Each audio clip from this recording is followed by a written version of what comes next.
Welcome to the Arlington Street Church podcast. Founded in 1729, Arlington Street continues today as a gathering place for progressive people of faith in the greater Boston area and beyond. We are located at the corner of Arlington and Boylston Streets, across from the Public Garden in Boston, Massachusetts. Please visit ascboston.org for more information about this historic Unitarian Universalist congregation. Arlington Street Church, gathered in love and service for justice and peace. As you heard last Sunday, in less than 1 hour, this beloved spiritual community pledged $284,500 to Arlington Street's future. I was flooded with gratitude. The feeling has not left me. Thank you. The closing lines from American poet Gwendolyn Brooks' poem, Paul Robeson, came to mind then and have been with me ever since. She writes, "We are each other's harvest. We are each other's business. We are each other's magnitude and bond." During a vigil following the October 7th Hamas attack on Israel, my colleague Rabbi Michael Shire gave a remarkable homily. He recalled us to the biblical time after Adam and Eve were expelled from the Garden of Eden. Their sons are Cain, a farmer, he's a farmer, and Abel, a shepherd. As the story goes, each of the boys makes an offering to the Lord. Cain brings fruit, and Abel sacrifices the firstborn of his flock. Alas, the God of Genesis is not a vegetarian. He rejects the fruit and favors the meat. And then, in a jealous rage, Cain kills Abel, the first murder in the Bible. The Lord then speaks to Cain and says, "Where is Abel, thy brother?" And Cain famously replies, "I know not. Am I my brother's keeper?" Rabbi Shire pointed out that God does not answer. Cain's question remains unanswered forever. Am I my brother's keeper? Without further elaboration, Rabbi Shire invited us to answer that question with our lives. We are each other's harvest. We are each other's business. We are each other's magnitude and bond. In a rare, serious moment, American physician Patch Adams, who famously treats his young patients dressed as a clown, said, "We need each other deeper than anyone ever dares to admit, even to ourselves." Science tells us that human interaction is essential. We survived as a species by connecting with others. There's a growing body of evidence suggesting that our brains are shaped in continuous interaction with other people and actually function better when we're interacting with others and experiencing a sense of community. Our well-being, health, and longevity all rest on supportive relationships. We need each other. And actually, we need not just the people we love or who are easy to love, but those who are hard to love.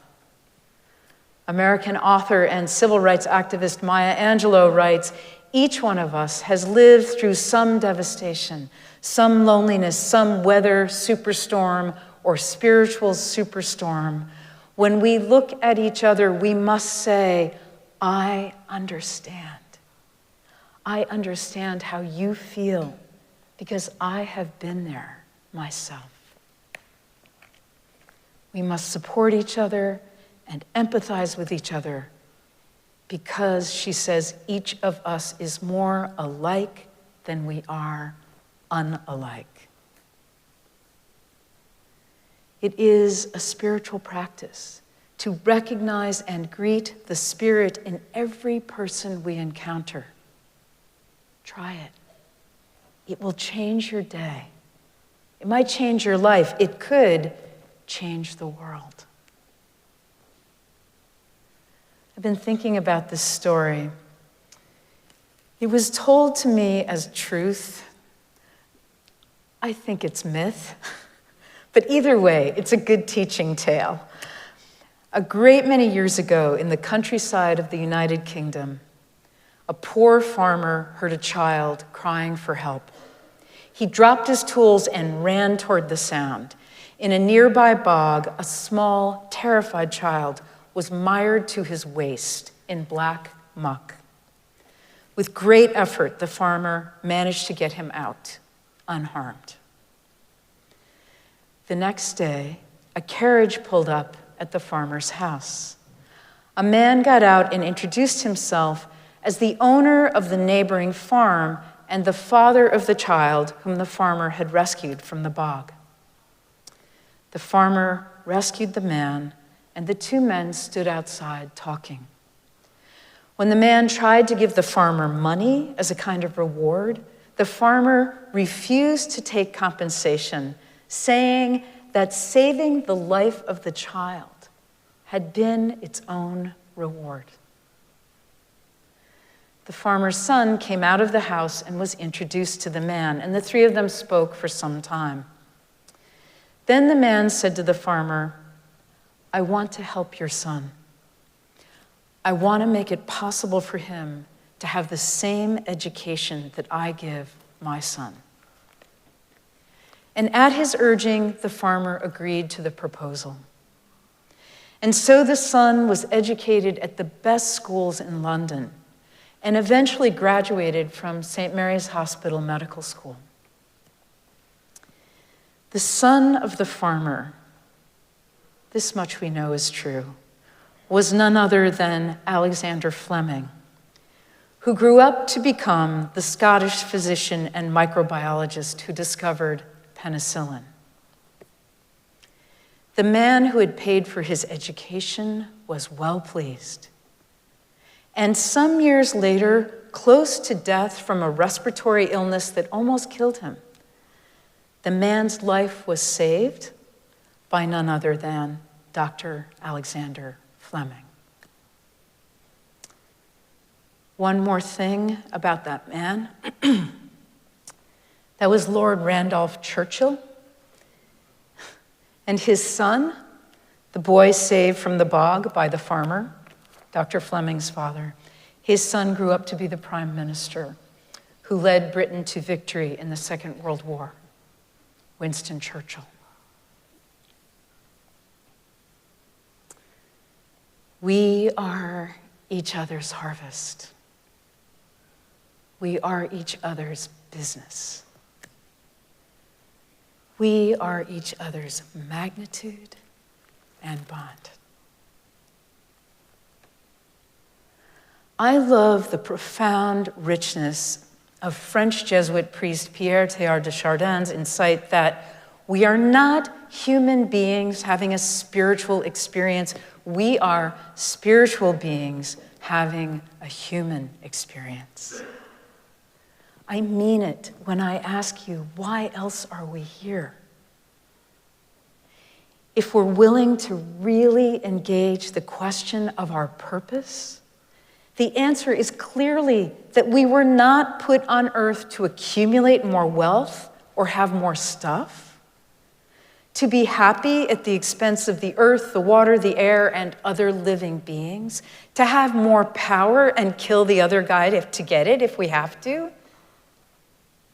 Very possibly, we are here to matriculate in this soul school, and to wake up and celebrate the great gift of life, to make beauty and appreciate what is beautiful, to love and be loved. We know that healthy babies, healthy children need the 4 S's: to feel seen, safe, soothed, and secure. I will submit to you that healthy adults also need the 4 S's.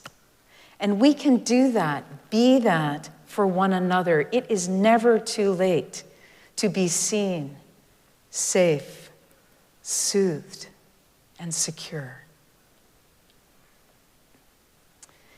In 1960, the newly minted psychiatrist, Dr. Robert Coles, moved from Boston to New Orleans and witnessed 6-year-old Ruby Bridges, protected by United States federal marshals, walking through a screaming mob to integrate a public school. Dr. Coles volunteered to support and counsel Ruby and her family, and wrote a series of articles for the Atlantic Monthly about Ruby and the other children who were the target of daily intimidation and death threats. These articles led to Dr. Coles' Pulitzer Prize-winning book, Children of Crisis, a study of courage and fear. And that was just the beginning of his career. I'm a huge fan. This beautiful story comes from Dr. Robert Coles' early life. Those of us in the 4th grade awaiting next year's classroom assignment all dreaded getting Miss Avery for the 5th grade. You cross her and she'll come at you, we'd heard. Sure enough, I was assigned to room 5, where she reigned supreme, if not tyrannically. To this day, I see us all sitting in that classroom, headed by Bernicia Avery, a Vermont lady, heavy-set with white hair and alert blue eyes that darted everywhere and sometimes concentrated mightily, unbelievedly, unrelievedly on the one of us who had gotten her ire up. To this day, I can hear the words that came my way one school morning: "Bobby, I've called your name twice." Lifting my eyes, I realized how closely I was being watched by my fellow students who knew well the dramatic possibilities immediately ahead. "This is a school," she bellowed. "You are not at home alone reading a book on your own. You are here with others, and we all deserve your attention as much as that book, valuable as it is." Our eyes met, stayed fixed on one another for a second or two, and then my head lowered. I stared at the book, then at the floor beyond it. She had been sitting behind the big teacher's desk, but now she got herself up. Ominously, she had a ruler in her right hand, not the notorious blackboard pointer, thank God, but a 12-inch long ruler. Bang! That ruler went crashing on the desk of Sally Davis, sitting in the first seat, 4 or 5 ahead of mine. As Miss Avery made her walk, she spoke. "We are entitled to travel our own path, but here and now, we are walking together." I finally lifted my eyes to acknowledge the speaker. Suddenly, she waved the ruler briefly and then crash on Doris Newman's desk. Then this terse finale, which 6 decades later holds fast to my awareness. We should pay attention to others as well as to ourselves. A pause while we took in the admonition. We spend time looking at ourselves and looking out for ourselves, but please let us look to our right and our left, to our front and what's going on to our back. Please let us be mindful of others as we hope they will be of us. And then, to our considerable surprise, she was at the blackboard, not in pursuit of her famously feared pointer, but with chalk in her right hand. Word for word, she scratched out the message for us, now to notice hard and long. When she was through with the chalk, she asked us all to read aloud, in unison, those words. We have to look out for other people as well as for ourselves. Back at home that afternoon, I told my mother of the instruction offered us, and there it was, now mine in my hand for my mom to contemplate. If more people lived up to these words, she said, the world would be a better place to live. Soon enough, we were on to other matters, but as I left to go play outdoors, I noticed my mother still looking at my scribble, and then her decision to pin it on the bulletin board she kept for herself in the pantry. She saw me seeing and said, we have to look out for other people as well as for ourselves. She'd repeated what we heard in school, and her voice told her son that this maternal declaration was deeply felt and so ought to be kept in mind for the future days to follow in abundance. Beloved spiritual companions, let us seek to recognize and greet the Spirit in every person we encounter. We are all spiritual beings having a human experience. We have to look out for others as well as ourselves. You never know who you're pulling out of the bog or when you'll need the pulling. Am I my brother's keeper? We are invited to answer that question with our lives. We are each other's harvest. We are each other's business. We are each other's magnitude and bond. Amen.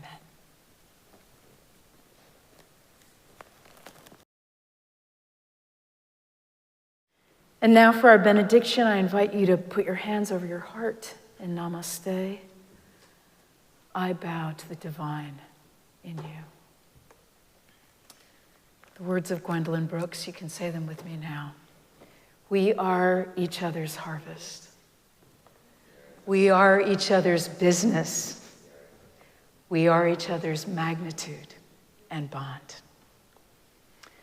Let us keep this faith, beloveds, and pass it on.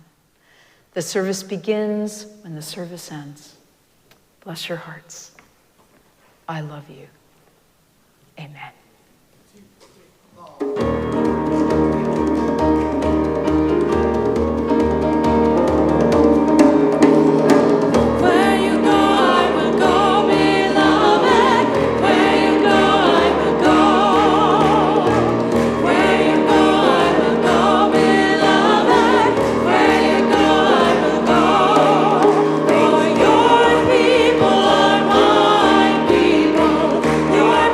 People are